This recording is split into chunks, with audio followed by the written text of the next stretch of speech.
हिंगनघाट नगर परिषद चुनाव में डॉक्टर नयना तुरस्कर ने 18,075 मतों के भारी अंतर से शानदार जीत दर्ज करते हुए नगराध्यक्ष पद पर कब्जा जमाया है। विदर्भ की सुशिक्षित, प्रगतिशील और प्रशासनिक समझ रखने वाली महिला नगराध्यक्ष के रूप में उनका यह विजय शहर की राजनीति में एक नए युग की शुरुआत माना जा रहा है। जनता ने स्पष्ट रूप से विकास, शिक्षा और सक्षम नेतृत्व पर भरोसा जताया है। हिंगनघाट नगर परिषद चुनाव में डॉक्टर नयना तुरस्कर ने रिकॉर्ड 18,075 मतों से ऐतिहासिक जीत दर्ज कर नगराध्यक्ष पद हासिल किया है। इस प्रचंड जनादेश को शहर की राजनीति में एक नए युग की शुरुआत के रूप में देखा जा रहा है। जनता ने विकास, शिक्षा और सक्षम नेतृत्व के नाम पर स्पष्ट भरोसा जताया है। इस जीत के पीछे एक मजबूत रणनीति टीम और सशक्त प्रचार तंत्र की अहम भूमिका रही। पर्दे के पीछे निर्णायक भूमिका निभाने वाले डॉक्टर उमेश तुरस्कर ने चुनाव प्रचार के हर चरण में संगठन, जनसंपर्क और रणनीति को मजबूती से संभाला। उनके नेतृत्व में बूथ स्तर तक प्रभावी योजना बनाई गई, जिससे प्रचार अभियान को स्पष्ट दिशा मिली। चुनाव के दौरान मार्गदर्शक समीर कुन्नावार के नेतृत्व में अनुशासित प्रचार मिशनरी खड़ी की गई, जिसने मतदाताओं तक मुद्दों को प्रभावी ढंग से पहुंचाया। जिसके बाद डॉक्टर नयना तुरस्कर ने हिंगनघाट के सर्वांगीण विकास, स्वच्छता, शिक्षा और नागरिक सुविधाओं को प्राथमिकता देने का भरोसा दिलाया। बीसीएन न्यूज के लिए हिंगनघाट से रवि येनोरकर की रिपोर्ट। 18,075 मतांनी त्यांनी विजय प्राप्त केला आहे। पडद्याच्या मागं सुद्धा एक हिरो असतो, असाच एक हिरो डॉक्टर नयना तुळसकर यांचे पती उमेश तुळसकर आपल्यासोबत आहे। त्यांच्याशी बातचीत करू, त्यांचं काय मत आहे, त्यांचं काय भूमिका होती पूर्ण मतदान प्रक्रिया, मतदानाच्या वेळेस काय म्हणजे नेमकी भूमिका काय।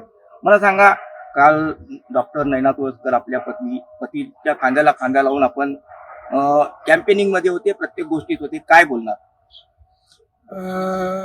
सर्वप्रथम तर मी भारतीय जनता पार्टीचे आणि सन्माननीय कार्यसम्राट आमदार समीर भाऊ कुन्नावार साहेबांचे सर्वप्रथम आभार मानतो की भारतीय जनता पार्टीने हिंगनघाट नगराध्यक्षाची उमेदवारी ही डॉक्टर नयना उमेश तुळसकर यांना दिली आणि आज मी या हिंगनघाट वासियांच्या सर्वांचा ऋणी आहे।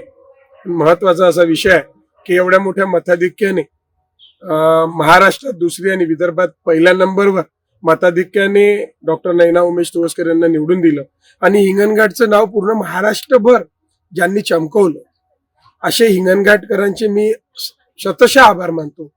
आणि जे जबाबदारी हिंगनघाट शहराच्या वतीने आम्हाला दिली, डॉक्टर नयना उमेश तुळसकरांवर दिली आणि 30 नगरसेवकांवर ती जबाबदारी विश्वासाने हिंगनघाटवासियांनी दिली, त्या विश्वासाला तडा न जाऊ देता आज हिंगनघाटमध्ये जे सर्वांसाठी जे काही चांगलं प्रशासन असो, नगरपालिका असो, हे सर्व करण्याचं काम डॉक्टर नयना उमेश तुळसकर करेल ही जनतेला ग्वाही देतो।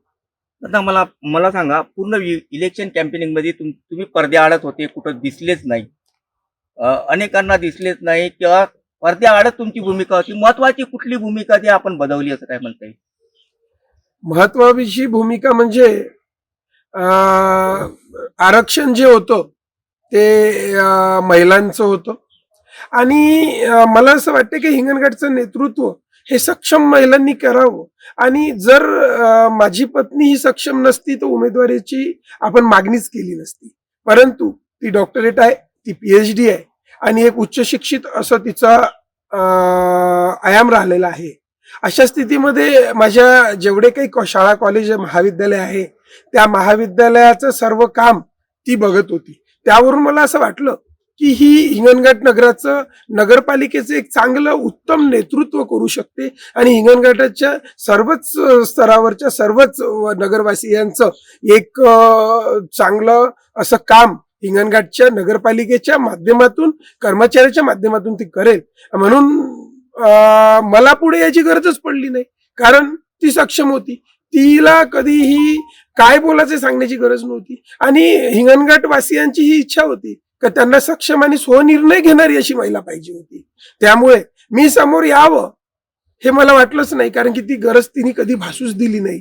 त्याच्यामुळे दुसरी गोष्ट, निवडणूक म्हटली आणि निवडणुकीच्या दरम्यान कॅम्पेनिंग मध्ये अनेक अडचणी येतात किंवा दबाव येतात. अशा कुठला दबाव या सगळ्या कॅम्पेनिंग मध्ये आला असं वाटतं आपल्याला? नाही, माझ्या मागे कुठला असा दबाव या कॅम्पेनिंग मध्ये कधी आलेला नाही. कारण मी खुल्या मनाचा जनतेचं काम करणारा व्यक्ती आहो. मला जो व्यक्ती येते त्या व्यक्तीचं काम केलं, त्याचा आनंद जो आहे तो मला भरपूर आहे. आणि त्याच्यामुळे मला पूर्ण निवडणुकीमध्ये लोकांनी भरघोस असे प्रतिसाद दिला आणि मला कुठल्याच व्यक्तीने दबाव दिला नाही. आणि काम करत असताना मला कुठलीही अडचणी गेल्या नाही. कारण की जनतेचं प्रेम ज्या व्यक्तीसोबत असते तर त्याला काम करण्यासाठी जनता सहकार्य करते. आणि त्यांचा आशीर्वाद जर जनतेचा असला तर निश्चितचपणे आपण चांगल्या पद्धतीचं काम जनतेसाठी करू शकतो. आणि या शहरासाठी तर निश्चितच काम करण्याचा माझा मानस आहे. मला सांगा दादा, आपण पण नगरपालिका 5 वर्ष पाहिली, आपण पण नगरसेवक जे म्हणून भूमिका जी आहे नगरपालिकेत साकार केलेली आहे. नगरसेवक म्हणून आपण नवीन आहे आता, डॉक्टर नयना तुळसकर आपल्या पत्नी, काय महत्वाचं जे मार्गदर्शन राहणार किंवा काय खांद्याला खांदा लावून काम करणार असं काय वाटतं? सर्वप्रथम तर डॉक्टर नयना उमेश तुळसकर जे नवीन आहे किंवा त्यांना अनुभव नाही हे जे म्हणताय हे अत्यंत चुकीचं आहे. डॉक्टर नयना तुळसकर नवीन आहे. या जगात या महाराष्ट्रामध्ये नगरपालिकेच्या निवडणुकीमध्ये कोणाला नाही कोणाला पहिल्यांदा निवडून यावंच लागते आणि प्रत्येकच व्यक्ती नवीन असतो. मी 2016ला निवडून आलो तेव्हा मी पण नवीन होतो. महत्वाचं मार्गदर्शन कारण या दरम्यान आपण नगरपालिकेत राहिले. महत्वाचं मार्गदर्शन म्हणजे मी सभागृहाचा अभ्यास केलाय. सभागृहामध्ये मी होतो. सभागृहाचं कामकाज कसं चालते त्याबद्दल सर्व गोष्टीचं तिला नॉलेज देण्याचं आणि शहरवासियांचं काम हे आपण कमी वेळात त्यांना कमी त्रासात कसं करायचं याबाबतचं सर्व महत्वाचं तिला जे काही सांगायचं आहे ते मी सांगेल. आणि मतदाराला केंद्रबिंदू करून शहराच्या नागरिकाला केंद्रबिंदू करून त्यांचं सर्वात जास्त त्यांची कामं कशा सोप्या पद्धतीने याबद्दलचं सर्वच बाबतीतलं नॉलेज, सर्वच बाबतीतलं मार्गदर्शन तिला असणार आहे. आणि आमचं नेतृत्व सन्माननीय आमदार समीर भाऊ कुणावर करत आहे. त्यामुळे समीर भाऊ कुणावरांच्या मार्गदर्शनामध्ये आम्ही नक्कीच या हिंगणघाट शहरातल्या मतदारांना, नागरिकांना न्याय देण्याचा प्रयत्न करू. मला सांगा, इतकं मोठं 18,075 मतदानाचं जे मताधिक्य भेटलं, त्यात आपल्याला म्हणजे खात्री होती का एवढे मिळणार काय? मला किती मतदान मिळेल याबाबत तर खात्री नव्हती.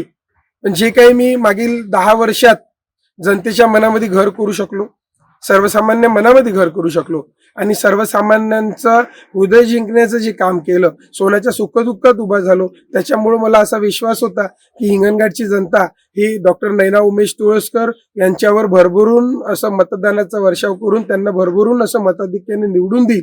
परंतु निवडणुकीच्या पहिले किती मताने निवडून यावं, किती मतं मिळतील हा फाजील आत्मविश्वास न करता जनतेच्या मनामध्ये जाऊन त्यांनी दिलेला कौल जो आहे तो मला मान्य होता आणि आज त्या जनतेने भरभरून असा कौल दिला.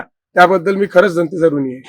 मला सांगा, पत्नीच्या खांद्याला खांदा लावून आता आपण नगरपालिकेत जे आहे डॉक्टर नयना तुळसकर पती म्हणून तेवढी जबाबदारी या हिंगणघाटात असं कुठलं महत्वाचं काम आहे ते झालंच पाहिजे पहिल्या टप्प्यात? पहिल्या टप्प्यामध्ये आपले हिंगणघाटमधले जेवढे चौक आहे जिथे वर्दळ असते तर ते वर्दळीच्या ठिकाणी आपण महिला आणि पुरुषांचे आपण शौचालय आणि मूत्रीघर आपण तयार केले पाहिजे. कारण की आज ते अतिशय अडचणीची बाब आहे. त्याची रेग्युलर साफसफाई करून हे लोकांसाठी आपण ते तयार करून खऱ्या अर्थाने लोकांना जे महत्वाचं म्हणजे महिला शौचालय हिंगणघाटात अनेक वर्षापासून आहे. हे शहर लाखाची जनसंख्या पार करत आहे, पण महिलांना कुठेतरी कुटुंबना होते. त्यावेळेस टॉयलेटचा मोठा प्रश्न जो उद्भवतो म्हणजे शहरातल्या कुठल्याच ठिकाणी मार्केट असो किंवा कुठला परिसर असो, महिला टॉयलेटच नाही आहे. त्याच्या संदर्भात आपण सांगितलं, पण ते पहिल्या टप्प्यात होणार का? ते पहिल्या टप्प्यामध्ये होईल. सर्वप्रथम तर डॉक्टर नयना उमेश तुळसकर नगराध्यक्षाचा चार्ज घेतल्यानंतर नगरपालिकेची आर्थिक स्थिती काय आहे यावर पहिले आपल्याला भर द्यावा लागेल. नगरपालिकेची आर्थिक स्थिती आणि नगरपालिकेच्या तिजोरीचा विचार करून आपल्याला हे निर्णय घ्यावा लागेल. त्याच्यामुळं याबाबत जर सांगायचं झालं तर आपण जे काही पहिल्या टप्प्यात कामं करायचे आहे आणि त्याच्यातला हा पहिला माझ्या लिस्टमध्ये पहिलं काम आहे तर हे आपण करू. परंतु नगरपालिकेची आर्थिक स्थिती, तिजोरी हे सगळं आपल्या हातात ज्या दिवशी येईल आणि आपण त्याचा अभ्यास करू, त्यानंतर पहिल्या टप्प्यात काय करायचं, दुसऱ्या टप्प्यात काय करायचं हे नक्कीच जनतेला आपण सांगू. एकूणच हे होते डॉक्टर उमेश तुवस्कर.